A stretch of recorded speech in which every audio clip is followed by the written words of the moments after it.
El tema que trataremos el día de hoy se llama Más valentía, menos cobardía. Mencionamos en la clase anterior el interés de Pablo de querer ir a Roma, y es lo que justamente les escribe a ellos. Pero ¿por qué tenía tanto interés? ¿Por qué tenía como objetivo llegar a Roma? Vamos a ver un poco lo que le sucede a Pablo antes de llegar a Roma. Bueno, la historia nos enseña en el libro de Hechos que él antes de llegar a Roma primero llegó a Jerusalén. A pesar de que había sido advertido por un hombre llamado Agabo, este hombre tenía el don de la profecía y fue guiado por el Espíritu Santo y le advirtió a Pablo que sería atado, sería arrestado. Pero Pablo le responde firmemente y esto lo vemos en Hechos 21:13. ¿Qué hacen llorando y quebrantándome el corazón? Porque yo estoy dispuesto no solo a ser atado, sino más aún a morir en Jerusalén por el nombre del Señor Jesús. Claro, los hermanos estaban preocupados qué le iba a pasar a Pablo, pero el llamado y la certeza que Dios lo había elegido y salvado era realmente el respaldo de su vida, y Pablo se movía en el eje de Dios y su voluntad. Y ya no era en sus propias fuerzas, experiencia o tiempo. Y efectivamente, cuando Pablo fue a Jerusalén, dio su testimonio de lo que Jesucristo había hecho en su vida y en su ministerio con los gentiles. Pablo sabía que era luz del mundo y el Señor lo había puesto en el mundo para que justamente predicara las buenas noticias. Y también tú y yo somos luz del mundo, puestos por Dios. Sin esa luz el mundo anda en oscuridad. El mundo no tiene luz propia, está en tinieblas y tú lo sabes, yo también lo sé. Por eso continuamente la gente tropieza y cae. Y como dice la palabra, una luz encendida no puede esconderse debajo de una caja. Y lo vamos a leer en Lucas 11:33 dice, nadie enciende una lámpara y luego la esconde o lo pone debajo de una canasta.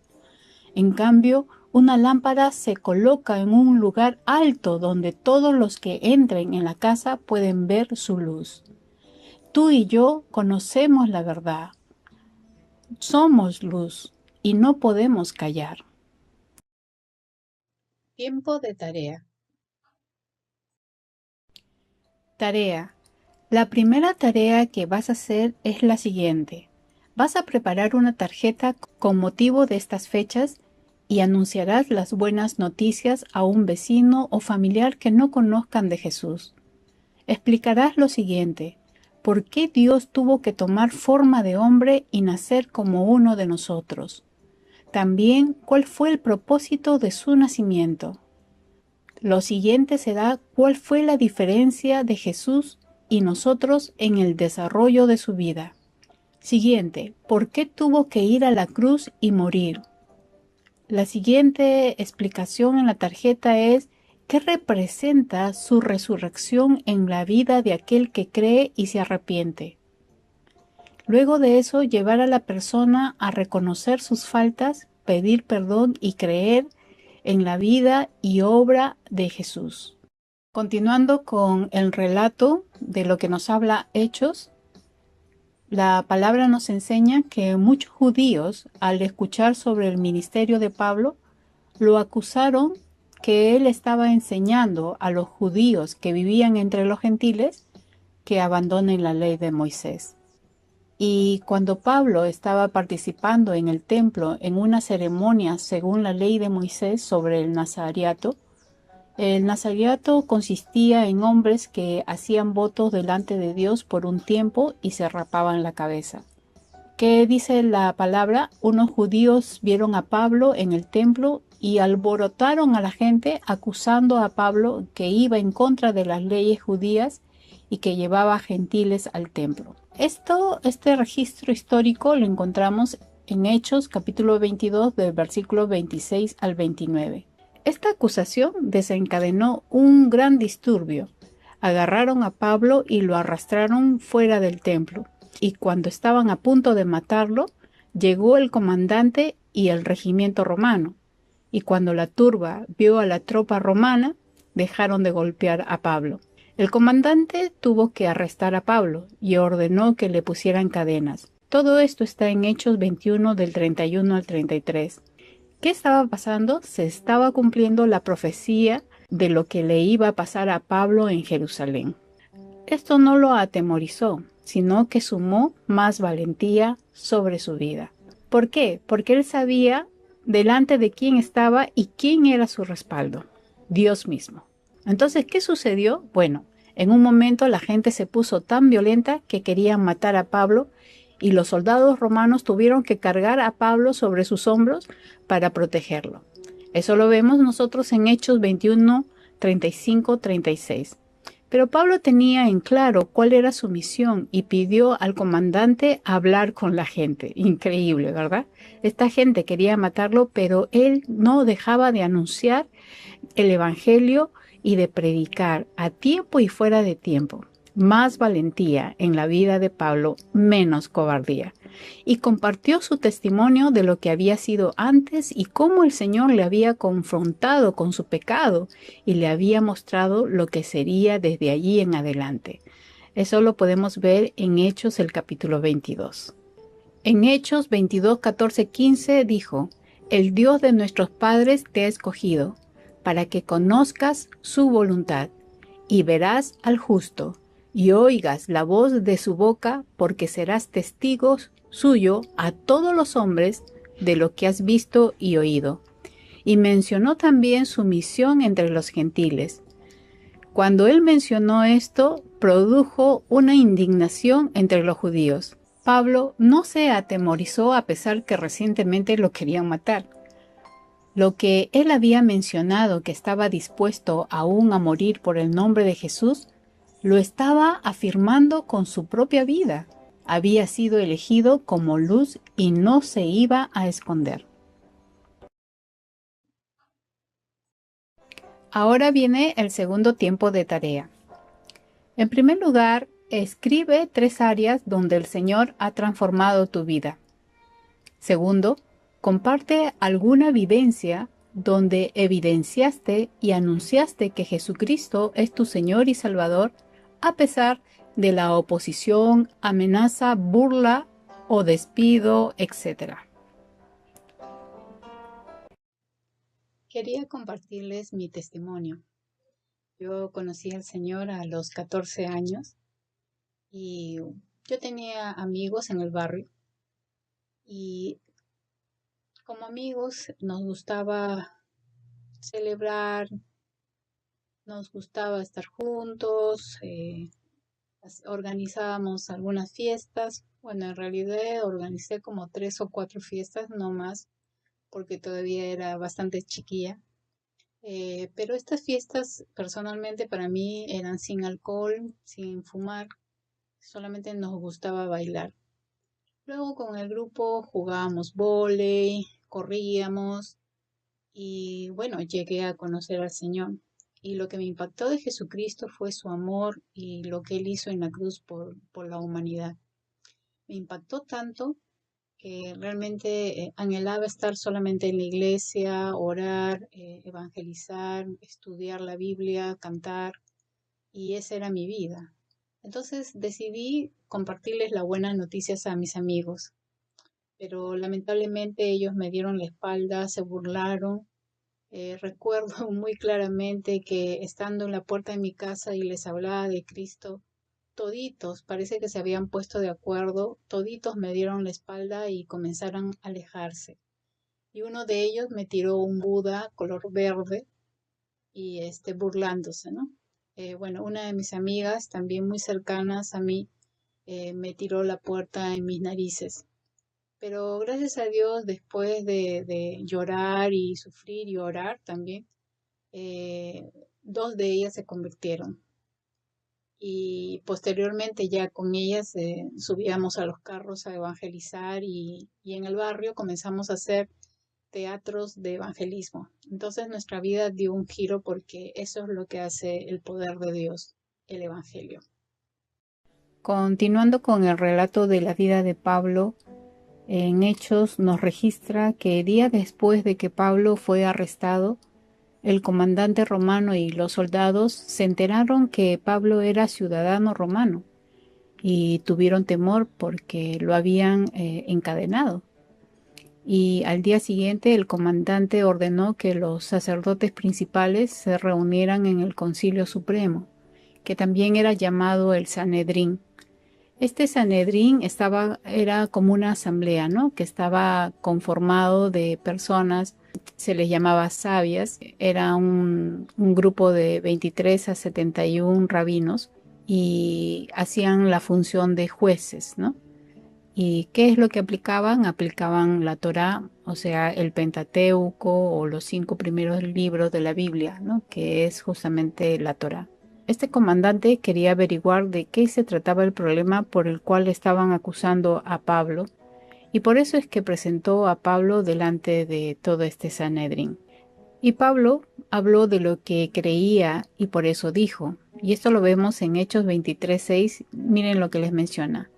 Hermanos, le dice, yo soy fariseo al igual que mis antepasados, y estoy en juicio porque mi esperanza está en la resurrección de los muertos. Cuando él mencionó esto, dividió el concilio, hubo una gran discusión. ¿Por qué? Porque algunos creían en la resurrección, otros no. El comandante, teniendo temor que lo despedazaran a Pablo, le pidió a los soldados que lo llevaran a una fortaleza como un resguardo. Cuando Pablo estuvo resguardado en esta fortaleza, miren lo que pasó. Vamos a ver en Hechos 23:11, sucedió algo muy interesante. Dice, a la noche siguiente se le presentó el Señor y le dijo, ten ánimo, Pablo, así como has sido mi testigo aquí en Jerusalén, también debes predicar las buenas noticias en Roma.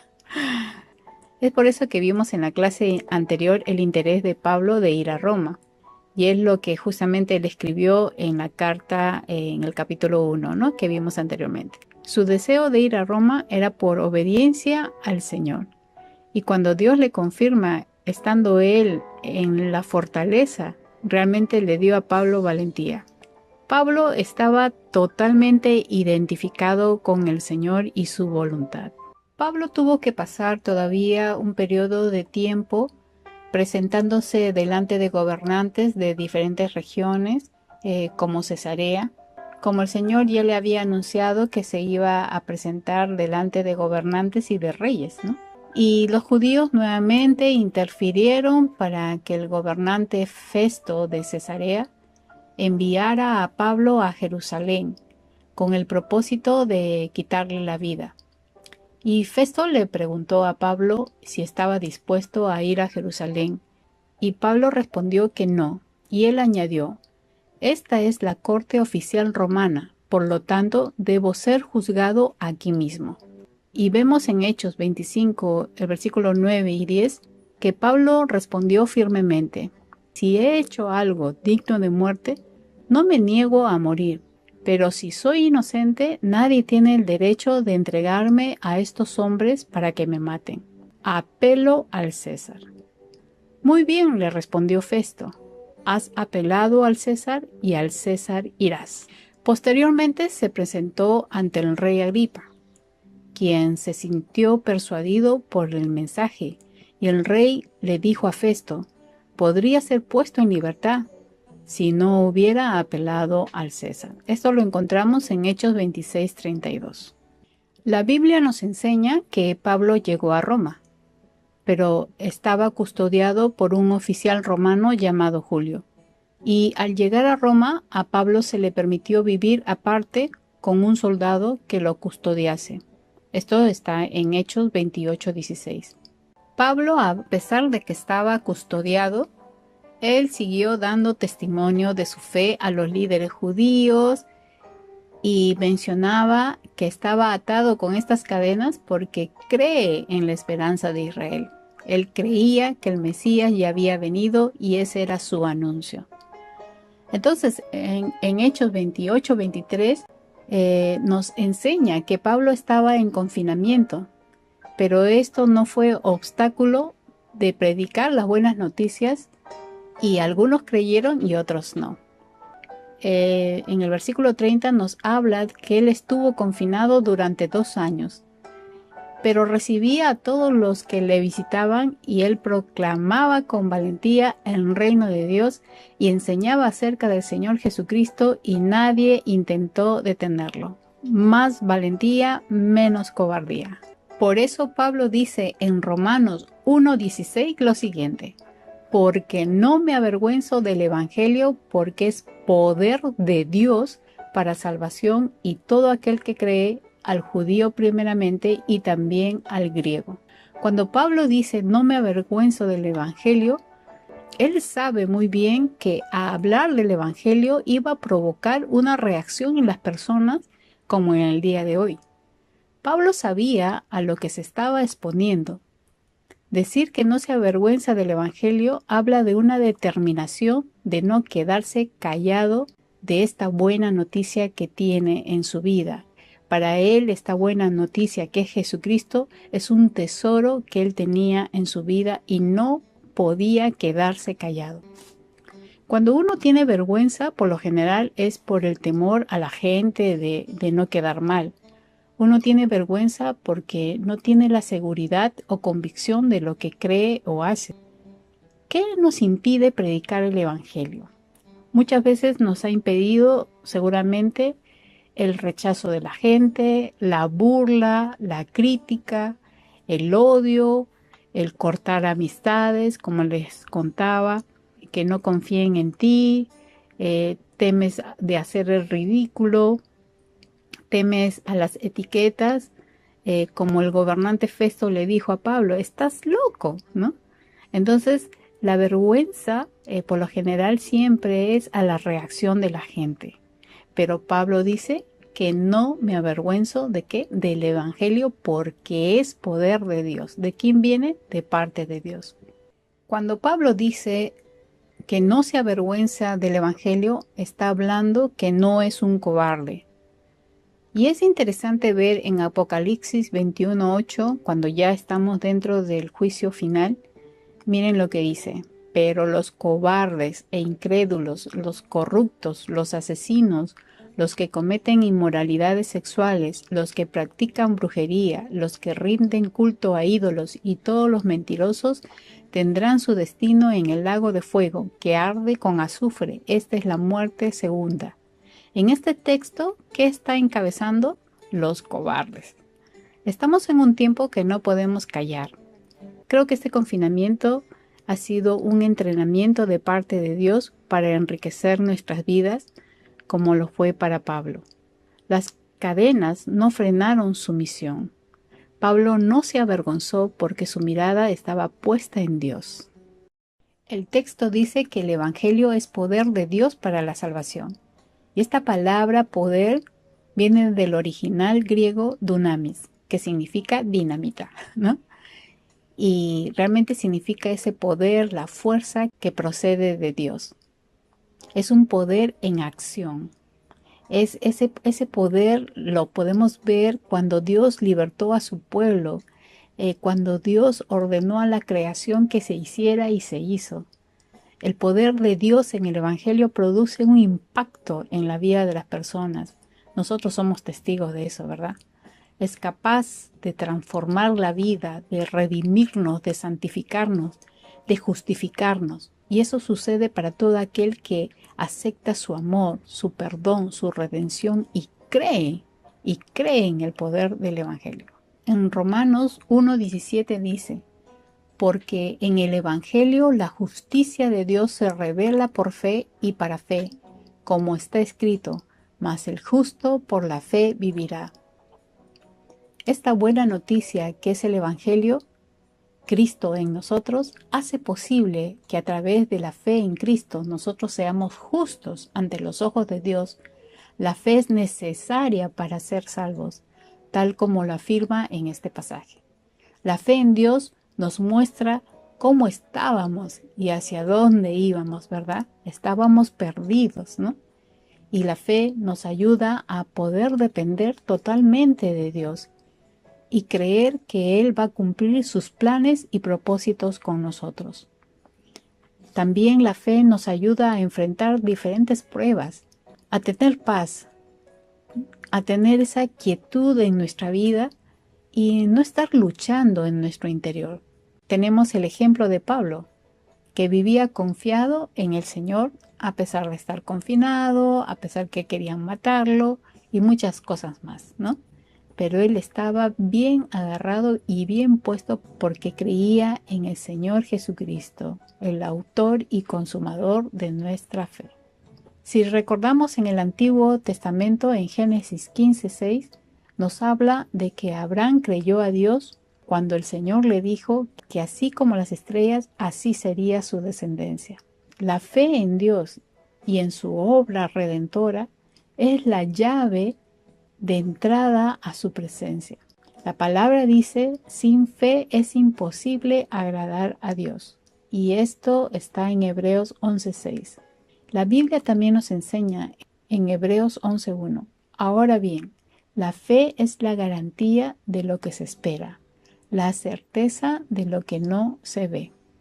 Por eso, hermana querida, te animo a tener un tiempo a solas con el Señor. Comprométete ahí delante de tu Dios y pídele ser una mujer valiente, llena de fe, que no se avergüenza del Evangelio. Comprométete delante del Señor para ser de bendición, para ser luz y sal en este mundo y no tengas vergüenza del Evangelio. Muchas bendiciones. Enciende una luz y déjala brillar, la luz de Jesús que brilla en todo lugar, no la puedes esconder, no te puedes callar ante tal necesidad. Enciende una luz en la oscuridad.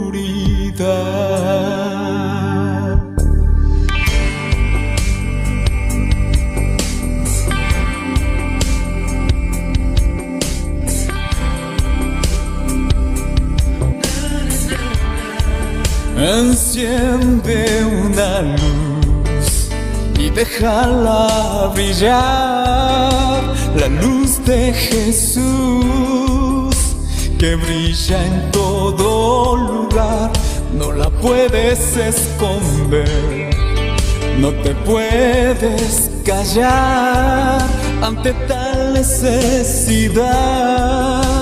Enciende una luz en la oscuridad.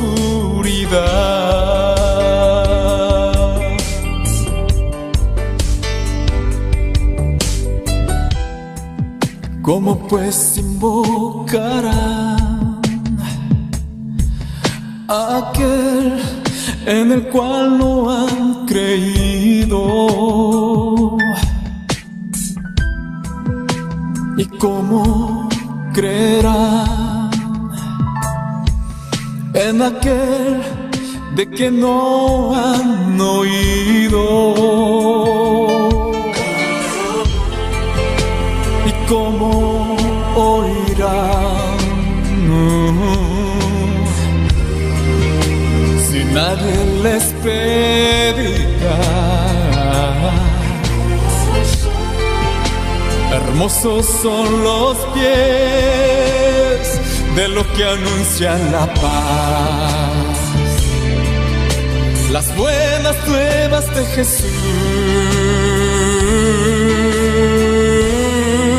Enciende una luz y déjala brillar, la luz de Jesús que brilla en todo lugar, no la puedes esconder, no te puedes callar ante tal necesidad.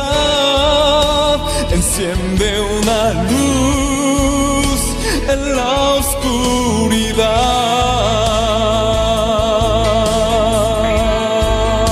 Enciende una luz en la oscuridad.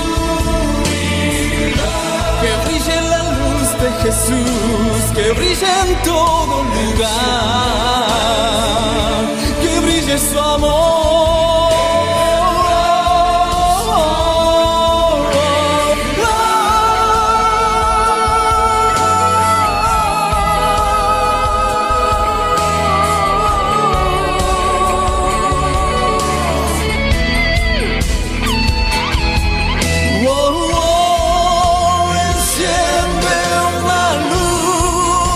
y déjala brillar, la luz de Jesús que brilla en todo lugar, no la puedes esconder, no te puedes callar ante tal necesidad.